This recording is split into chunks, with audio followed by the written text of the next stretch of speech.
Kaya, so, dito, ang sa atin, meron tayong dalawang algorithm. Isang K-means, tapos isang, isang K-means. Meron tayong dalawang algorithm. K-means clustering and a priori classification rules. So, sa K-means clustering is, sabi dito, is an unsupervised learning algorithm that groups data into k-clusters such that points in the same cluster are similar, points in different clusters are similar. Para siyang machine learner na ina-analyze siya yung data.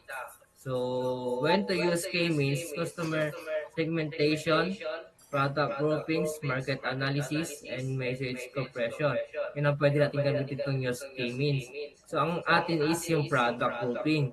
So, step by step, choose K. Sabi, di ba?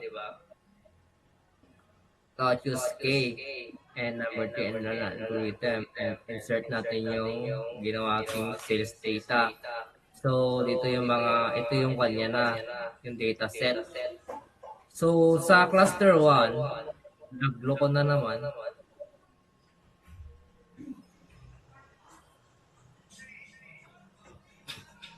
Yan. Is lowest spender siya.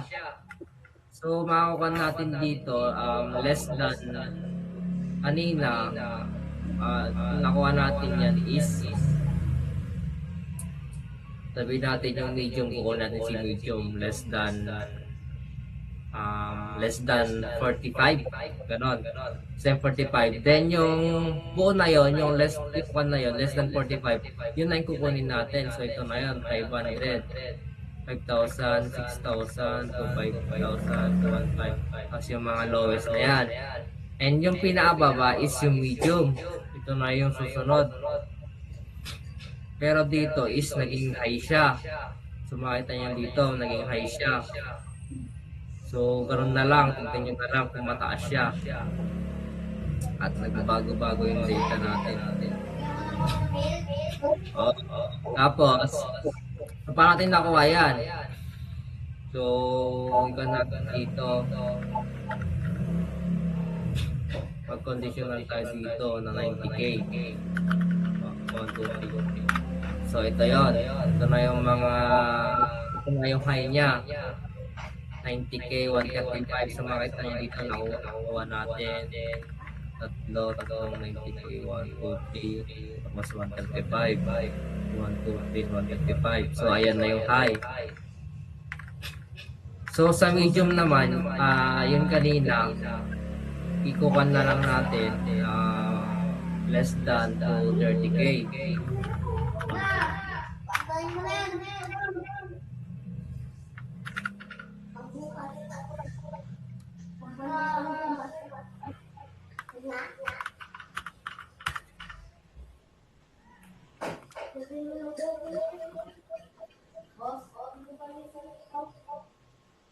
Less than 30. So, ayan. So, ito, di na natin kukunin yan kasi high na yan eh. Ito, okay pa to. So, makita nyo dito, nakuha natin 45. Ito, 30. Ayan. Nagkagulo na naman yung data set. 30K. Less than 30K. Shit, nagkagulo. Wala dyan. Dito yung Nasa cluster 1. nasa lowest siya. So, ang gagawin natin kung paano nakuha yan, papalitan natin ng 45. 45. So, ayan, kunin na natin. So, yun. So, yan natin nakuha. Kasi paano nakukuha yung mga cluster natin? Lowest, medium, high. Pero ito nagbali-baliktad. Naging high. Sa cluster 1 is naging high siya. Cluster 2 is naging high siya. Ito naging low yung cluster 1. Cluster 2 is naging high siya. Then yung cluster 3 is naging medium siya, medium spender. So, centroids, paano nakuha yan? Sa cluster 1, as you can see, di ba? Marami tayong dataset dyan, mga 38, ito, 38. So, kunin mo lang to, pagpa-plusin nyo lang yan, yung mga numbers, and divide nyo into 38. So, ang mangyayari, lalabas to. Doon natin makukuha. Parang min, alam nyo naman mag-fit ng min, di ba? Hmm. Pagpa-plusin nyo muna tapos di-divide nyo ganyan kung ilan sila. Tama? So, ayun. Nakuha nyo? Oo, naka-record. So, ayun. So, ito naman yung how cluster are formed. So, basahin nyo na lang. So, doon naman tayo sa isa. Sa association. So, minimum support 0.1. Ito na lang yung support natin. Hindi siya aabot ng 1. Ganyan. 0.1 lang talaga. Pag lumabas siya 0.5 hanggang 0.9, magkukuha siya into 1. Round off into 1. So, i-run natin. So, ito. Paano to nakuha? Paano yan nakuha? Nasa cheat code ko yan. Ayan. Nasa cheat code dyan, tol. So, paano to nakuha? In transaction contain. Sige, balik tayo doon para mag-gets. Paano to makuha? So, sa row, bilangin natin yung transaction ng laptop. So, find na lang natin para sadali. So, bawat row, bilangin nyo. Huwag yung kuwari ganyan. Dalawa dyan. Isa lang. Isang row bawat isa. 1, 2. So, 12 yan. Dalawa dito. Kaya 10. So, sabihin mo dyan, 10 yan.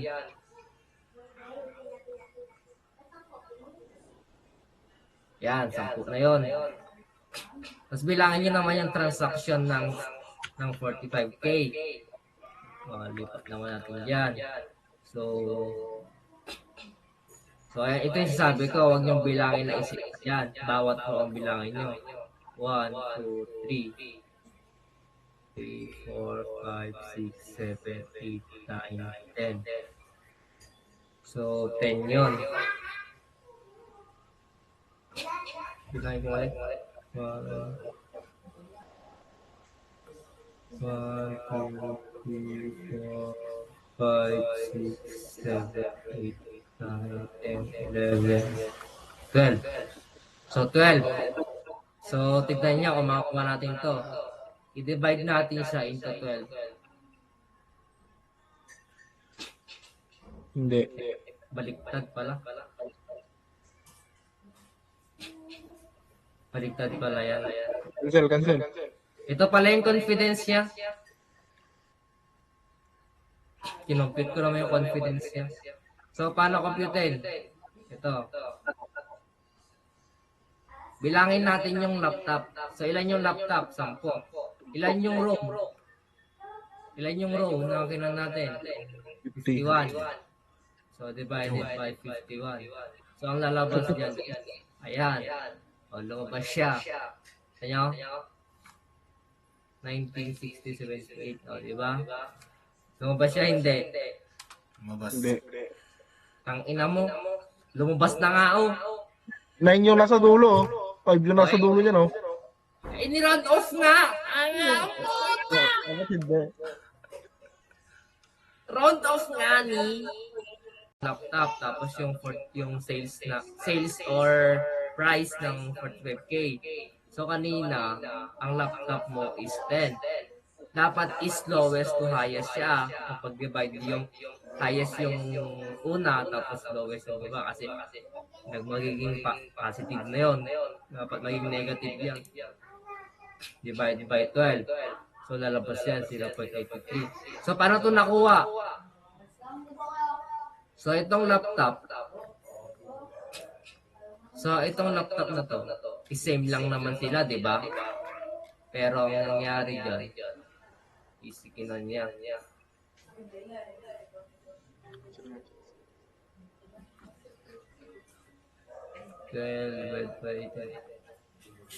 So, ayan, naging 1 siya. Hindi nakuha. Hindi, naka-round off na yan. Ang ina mo, hanggang 1 na lang. Wait lang. Bawal may point. Dapat 10-10 to eh.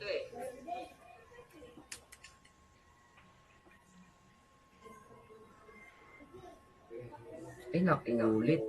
Nakulit to. Dapat dito naulit. Eh? Dapat dito naulit eh. Dapat maging 0.833 dyan. Tignan nyo sa mouse. 500. Sabi mo dyan.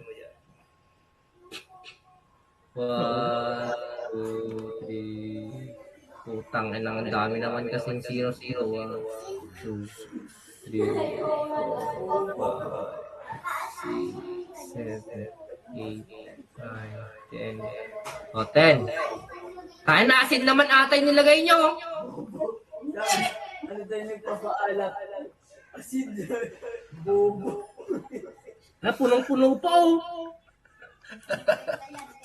Yan, Wala kalating pang yun. lasa. Putang ina. Kalating. Kaya parang bola